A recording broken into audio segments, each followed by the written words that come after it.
Hello everyone. कैसे हैं आप लोग? Welcome to Bright Mind Gurukul. आज हम आपके लिए एक बहुत इंपॉर्टेंट टॉपिक लेकर आए हैं एंड मुझे लगता है कि आपके स्टेज में हर बच्चे को इस चीज में बहुत प्रॉब्लम होती होगी। तो इस लेक्चर से इस टॉपिक को कवर करके हम आपके लिए ये चीज बहुत इजी बना देना चाहते हैं। Hope this helps. So the topic for today's class is how to do smart study by making notes. Notes बनाना सभी के लिए बहुत इंपॉर्टेंट है। नोट्स बना के हम बहुत कुछ कर सकते हैं। हम टॉपिक को रिवाइज कर सकते हैं, हम टॉपिक को ग्रास्प कर सकते हैं, हम उसको रिटेन कर सकते हैं। नोट्स बनाना सभी के लिए इंपॉर्टेंट है। इस चीज को हम बहुत लेंदी वे में भी कर सकते हैं, उससे बहुत टाइम लगेगा, उसको रिवाइज करने में बहुत मेहनत लगेगी, या हम स्मार्ट स्टडी कर सकते हैं स्मार्ट नोट्स बना के। यही स्मार्ट नोट्स हम कैसे बनाएंगे, ये लेक्चर में हम आपके साथ कुछ टिप्स एंड ट्रिक्स कवर करेंगे जिससे आपको स्मार्ट स्टडी स्मार्ट नोट्स बनाने में बहुत आसानी होगी। आइए देखते हैं। पहले तो स्मार्ट स्टडी से स्मार्ट नोट्स बना के आप कैसे टॉपिक को ग्रास्प कर सकते हैं, ये देखते हैं। अगर आप स्मार्ट नोट्स बनाते हैं तो आपके लिए understanding, learning and clarifying the concept which has been taught to you वो कैसे इजी बन जाता है एंड आपके लिए रिवाइजिंग कितना फास्ट और कितना बेटर हो जाता है, यही आपकी स्ट्रेटेजिक मैनेजमेंट होगी। इसी से आपका पढ़ाई आपके लिए इजी बन जाएगा। इसके लिए हम स्मार्ट नोट्स बनाएंगे। स्मार्ट नोट्स मतलब इफेक्टिव नोट्स। सेम नोट्स कैसे इफेक्टिव बनते हैं, ये आज हम देखेंगे। तो इस लेक्चर में हम आपके साथ कुछ टिप्स शेयर करेंगे, उससे आप अपने नोट्स को इफेक्टिव बना सकते हैं। पहला टिप है, आपको कॉपी नहीं करना है, आपको कैप्चर करना है। You don't have to copy, you have to capture. Copy ना करने का मतलब है कि हम आपके साथ जो पीपीटी, पीडीएफ, जो भी कंटेंट शेयर करते हैं, जो भी रीडिंग मटेरियल शेयर करते हैं, जो भी क्वेश्चन बुकलेट, एक्सरसाइज बुकलेट हम आपके साथ शेयर करते हैं, उसको आपको एकदम हूबहू कॉपी नहीं करना है। आपको उसका जो मेन आइडिया है उसको कैप्चर करना है। मेन आइडिया मतलब जो भी हम आपको पढ़ाते हैं वो आप समझिए। हमारा जो कंटेंट है वो आप रीड करिए। जो रीडिंग मटेरियल आपके साथ शेयर किया जाता है, आप उस चीज को रीड करिए, उसको समझिए, फिर उसको अपने वर्ड्स में समराइज करिए और उसका जो कोर आइडिया है, उसका जो मेन आइडिया है, जो सेंट्रल आइडिया है उस पूरे कंटेंट का, आप उसको अपने वर्ड्स में लिखिए। वही होंगे आपके नोट्स। इससे एक मेन चीज जो आप कर पाएंगे वो है, आपने पहले तो जो पढ़ाया गया आपको उसको पहले समझा, उसको अपने वर्ड्स में समराइज किया और उसको लिखा। तो मतलब आपने लिखने से पहले उस चीज को समझा। उस चीज से, उस प्रोसेस से आपको ये जो भी पढ़ाया जाएगा वो आपको पहले जल्दी याद रह जाएगा। इसका मेन आइडिया है that we have to write to remember and not to repeat. हमको रिमेंबर करना है ताकि वो चीज जब भी एग्जाम में पूछी जाए, जो भी क्वेश्चन पूछा जाए, हम उसको इफेक्टिवली आंसर कर पाए। हमें वहां पे जाके इसी रीडिंग मटेरियल को रिप्रोड्यूस करके नहीं आना है, हमको उनको समझाना है उस क्वेश्चन के कॉन्टेक्स्ट में। इसके लिए कोर आइडिया समझना बहुत इंपॉर्टेंट है। Next is, we have to look for the keyword. We always have to look for the keyword. Keyword क्या होता है? कीवर्ड आप कैसे समझेंगे? कीवर्ड आपको कैसे पता चलेगा? Especially when the topic, when the subject is new for you. ये कैसे होता है? पहले आप पैराग्राफ को पढ़ो, आपको जो पढ़ाया जा रहा है उसको समझो। जो भी आपको उसमें से लग रहा है कि इस उसमें से क्वेश्चन आ सकता है, उसका आंसर ये हो सकता है, उसकी रीजनिंग ये हो सकती है, वो होता है आपका कीवर्ड। मतलब इस कीवर्ड से, ये कीवर्ड आपके क्वेश्चन का आंसर, उस आंसर का रीजन बन सकता है, वो होता है कीवर्ड। मेन टर्म को समझो, फॉर्मूला हो सकता है या की पॉइंट हो सकता है, यही होते हैं आपके कीवर्ड्स। कीवर्ड को समझना आपके लिए क्यों इंपॉर्टेंट है? बिकॉज जब हम एग्जाम में आंसर लिखते हैं तो एग्जामिनर के पॉइंट ऑफ व्यू से इस चीज को समझना पड़ेगा। एग्जामिनर के पास बहुत सारे आंसर शीट्स होते हैं चेक करने के लिए। वो सारे आंसर्स को शायद डिटेल में ना पढ़े, तब वो क्या करते हैं, तब वो आपके आंसर को स्कैन करेंगे कि इस बच्चे ने कीवर्ड को लिखा है कि नहीं, कीवर्ड को एक्सप्लेन किया है कि नहीं, या कीवर्ड की मदद ली है कि नहीं अपनी रीजनिंग को बताने में। वो होता है कीवर्ड का सर्च। जब एग्जामिनर आपकी आंसर में कीवर्ड सर्च करेगा और उसके बेसिस पे आपको मार्क्स मिलेंगे, तो आपके आंसर में कीवर्ड का होना, आपकी अंडरस्टैंडिंग में कीवर्ड की समझ का होना बहुत इंपॉर्टेंट है। तो कीवर्ड को आइडेंटिफाई करिए और कीवर्ड को अपने आंसर में इंक्लूड करिए। आपके नोट्स में भी कीवर्ड को इंक्लूड करना आपके लिए बहुत इंपॉर्टेंट है, क्योंकि आप अपने नोट्स को ही एग्जाम के एक दिन पहले रिवाइज करके एग्जाम के लिए जाएंगे। इस कीवर्ड को आप पहले तो आइडेंटिफाई करेंगे और उसको अपने नोट्स में लिखेंगे। कैसे लिखेंगे, वो कीवर्ड आपको कैसे याद रहेगा? That is through examples. आप अपने दिमाग में वही एग्जाम्पल्स फ्रेम कीजिए जो आपको समझना, जो आपके लिए समझना, जो आपको याद रखना बहुत इजी लगे। वो एग्जाम्पल आप अपने आप फ्रेम करिए। जो भी आपको कंफर्टेबल लगे, जो आपको लगता है आपको याद रह जाएगा, वही आप कीवर्ड के लिए एग्जाम्पल्स फ्रेम करिए और लिख लीजिए। This can also be through comparison charts, flow charts, may be even time lines या कलर कोडिंग। ये चीज जो भी आपको लगता है कि आपको याद रह जाएगा, उसी जरिए से आप उस चीज को रिकॉर्ड करिए अपने नोट्स में। ठीक है, ये आपके पास एक क्रिएटिव फ्रीडम रहेगी कि आप उस चीज को कैसे अपने नोट्स में इंक्लूड करना चाहते हो, आपको किस चीज से इजी लगेगा, वो आपकी क्रिएटिव फ्रीडम होगी। Next is colour coding. Colour coding हम क्यों करते हैं? क्योंकि हमारे ब्रेन के दो तरह की मेमोरीज होती हैं, एक ऑडियो मेमोरी, एक विजुअल मेमोरी।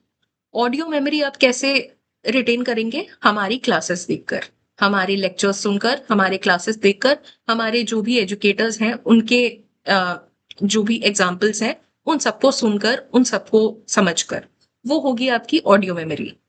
एक तो ये है, और एक है विजुअल मेमोरी। विजुअल मेमोरी क्या होती है? जब आप हमारे लेक्चर्स देख रहे हैं, जब आप अपने स्कूल की पढ़ाई कर रहे हैं, तब आपने जो चीज को समझा, उसको उसके नोट्स बनाए, उस नोट्स को आप बार बार रिवाइज करेंगे। एग्जाम से एक दिन पहले भी आप उसको रिवाइज करेंगे, एग्जाम में जाने से पहले भी आप उस चीज को रिवाइज करेंगे। That is your visual memory. उस चीज में आपको अपने, आप कलर्स यूज कर सकते हैं, आप हाईलाइट कर सकते हैं, आप स्टिकी नोट्स यूज कर सकते हैं। उस कलर को आप इस तरह से डिवाइड कर लीजिए कि फॉर एग्जाम्पल हमने आपको ये स्ट्रक्चर दिया है कि आप डेफिनेशंस के लिए येलो हाइलाइटर या येलो स्टिकी नोट्स यूज करिए, green for formulas and rules, pink for examples and illustrations, and blue for maybe doubts या points you need to revisit because वो आपको कंफ्यूजिंग लगे थे। ठीक है, इस तरह से आप अपने ब्रेन को ये समझा सकते हैं कि हाँ, जब मैं ये पेज खोलूंगी तब मेरे पास एक येलो पार्ट है, एक ग्रीन पार्ट है और मे बी एक ब्लू पार्ट है। आपको वो पेज देखकर बाद में बिना रीड करे, उसका कंटेंट बिना रीड करे, आपको याद आ जाएगा कि अच्छा, इस पेज पे एक डेफिनेशन है, वो शायद इस चीज की डेफिनेशन थी। इस पेज पे एक ग्रीन हाईलाइट है, वो मतलब शायद एक फॉर्मूला था। आपको लास्ट स्टेज ऑफ रिवीजन पे अपने आप याद आ जाएगा कि अच्छा हाँ, इस पेज पे ये डेफिनेशन लिखा था, उस डेफिनेशन के नीचे मुझे ये 3 एग्जाम्पल्स देने थे, ये 3 पिन पॉइंट्स हैं। This is how you effectively learn, you effectively study. Okay, this helps your brain organize whatever information you have recorded on your page. Okay, next is use of flowcharts and tables. आपको हमेशा long paragraphs में अपने notes को record करने की जरूरत नहीं है। वी ऑल अंडरस्टैंड, हमने भी करा है। लॉन्ग पैराग्राफ से पढ़ना, उस चीज को रिवाइज करना, उस चीज को लर्न करना, एक पॉइंट के बाद बोरिंग हो जाता है, मोनोटोनस हो जाता है। वो इजी भी नहीं लगता है, वो टाइम कंज्यूमिंग भी लगता है, वो बहुत डिफिकल्ट हो जाता है। उसकी जगह आप क्या कर सकते हैं? आप फ्लो चार्ट्स या टेबल्स की मदद ले सकते हैं, आप टाइमलाइंस बना सकते हैं, आप कंपैरिजन टेबल्स बना सकते हैं। यहाँ पे हमने कुछ टॉपिक्स के एग्जाम्पल दिए हैं जिसको आप लॉन्ग पैराग्राफ्स बिना लिखे आराम से by use of arrows, by use of tables, by use of flow charts आप इन चीजों को समझ सकते हैं। जैसे फॉर एग्जाम्पल यहाँ पे फ्लो चार्ट्स का लिखा हुआ है, तो कैसे आप अपनी फाइनेंशियल स्टेटमेंट्स बनाएंगे, आपके बुक्स ऑफ अकाउंट्स कैसे नजर आएंगे, उसका एक प्रोसेस को समझने के लिए आप एरोज यूज करके उस चीज को आराम से पढ़ सकते हैं। This turns your boring theory into a visual memory which is also interesting for you and less time consuming. Interesting कैसे होगा? क्योंकि आपके पास लास्ट में पढ़ने के लिए बहुत ज्यादा कंटेंट नहीं होगा, आपके पास एक छोटी सी फ्लो चार्ट रह गई और उससे आपको पूरी चीज, पूरा प्रोसेस समझ आ गया। या आपके पास एक टेबल रह गई, उस टेबल में आपको सारे पॉइंट्स दिख गए कि कैसे पब्लिक कंपनी और प्राइवेट कंपनी डिफरेंट चीज है, और इससे आपका रिवीजन और भी इजी हो जाएगा। एग्जाम्पल यहाँ पे एग्जाम्पल के तौर पे हमने दिया है कि कैसे पब्लिक कंपनी और प्राइवेट कंपनी को आप डिफरेंशिएट कर पाओ without making 2 page long notes. ठीक है, आपने 4 पॉइंट्स दोनों के लिए लिखे, वो आपके बेसिस भी आ गए, आपके पॉइंट्स भी कवर हो गए। इस एक पेज से, इस 5 लाइन की टेबल से आपका इतना बड़ा सा टॉपिक, बहुत इंपॉर्टेंट सा टॉपिक पूरा कवर हो गया। ठीक है, so this is how you make effective notes. Next is, okay, this is a very personal method that I have chosen to share here. Making notes in class and after class. मेरे लिए ये एक process बहुत काम करता था। मैं क्या करती थी, मैं क्लास में जब टीचर एक्सप्लेन करता था तब मुझे बहुत कुछ लिखने का मन नहीं करता था, मुझे उनको सुनने का मन करता था। तो मैं क्या करती थी, नोट्स तो बनाने पड़ेंगे वरना याद कैसे रहेगा। तब मैं क्या करती थी, मैं सुनती थी उनको, और उनके जो भी वो पढ़ाते थे उनमें से की पॉइंट्स को आइडेंटिफाई कर, जो मुझे लगते थे कि हाँ ये शायद की पॉइंट हो सकता है, मैं उस चीज को लिख लेती थी। ठीक है, तो सपोज 1 घंटा पढ़ाया टीचर ने, तो मैं आधे पेज के नोट्स बनाती थी, वो बहुत कम है। इसके बाद याद कैसे रहेगा, उनकी एक्सप्लेनेशन कैसे याद रहेगी, हमारी मेमोरी 100% हमेशा तो नहीं रहेगी, हम भूलते भी हैं चीजों को।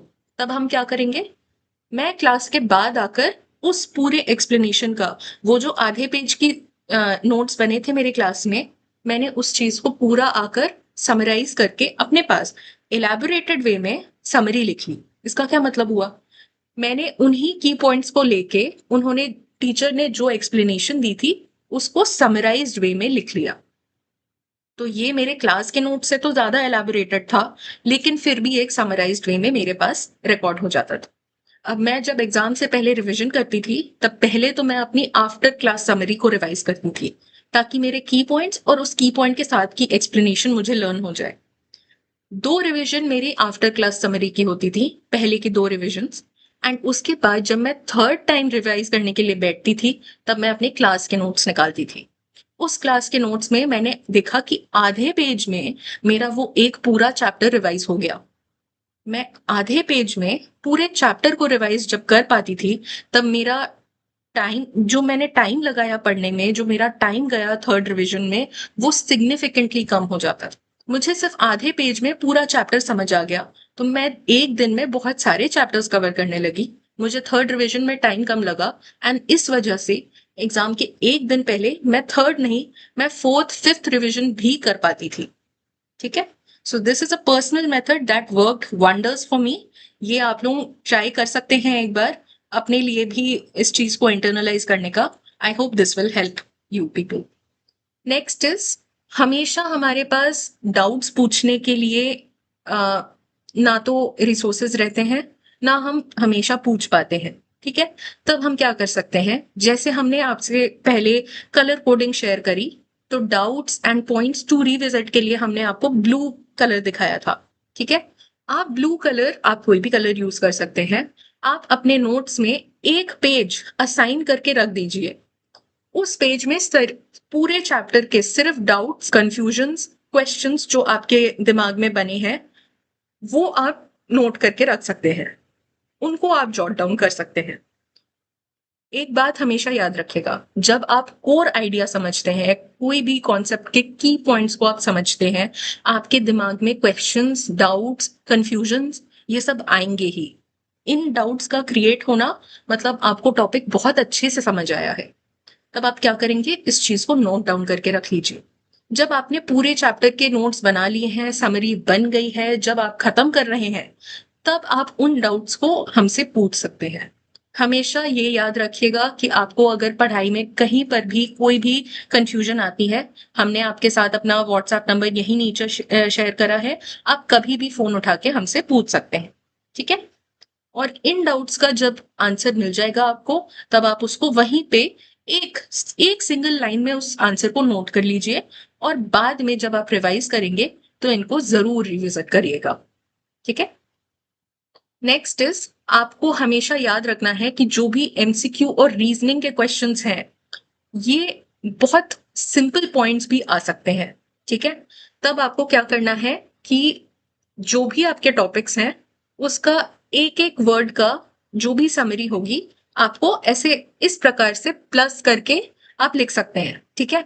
इसको जब आप रिवाइज करेंगे तब आपके दिमाग में बनता जाएगा। देखिए कभी कभी क्वेश्चन पेपर ऐसा भी आ जाता है कि एक एमसीक्यू आ गया which is the simplest form of business organisation, तब आपके दिमाग में फटाफट क्लिक कर जाएगा कि अच्छा हाँ मैंने तो अपने नोट्स में लिख रखा था sole proprietor is simplest plus 100% risk plus 100% profit. So this is how you make your notes more effective and easier to retain. Okay. And this is a very important point. आपको हमेशा अपने notes को 7-15-30 rule से revise करते रहना है। Y? Because जैसे हमने पहले भी कहा ह्यूमन ब्रेन की कैपेसिटी लिमिटेड होती है। हम हर चीज को हमेशा इनडेफिनेटली रिटेन करके नहीं रख सकते हैं। हमें हर चीज को बार बार रिवाइज करते रहना पड़ेगा। कैसे रिवाइज करेंगे? इतने सारे टॉपिक्स हैं, इतने सारे सब्जेक्ट्स हैं, हर चीज को हर दिन रिवाइज करना तो पॉसिबल नहीं है। तब हम क्या करेंगे? हम स्ट्रक्चर्ड वे में 7-15-30 रूल अप्लाई करेंगे। कैसे? हम पहले नोट्स बनाएंगे डे 1 पे, डे 7 पे हम पहला रिविजन देंगे, ठीक है। दिस इज नॉट रिविजन पर से, दिस विल बी रिव्यूइंग। हम अपने ही नोट्स को फिर से एक बार देखेंगे 7th डे पर, ठीक है। फिर 15th डे पर हम उसको फिर से रिविजिट करेंगे और 30th डे पर हम उसको फिर एक बार रिविजिट करेंगे।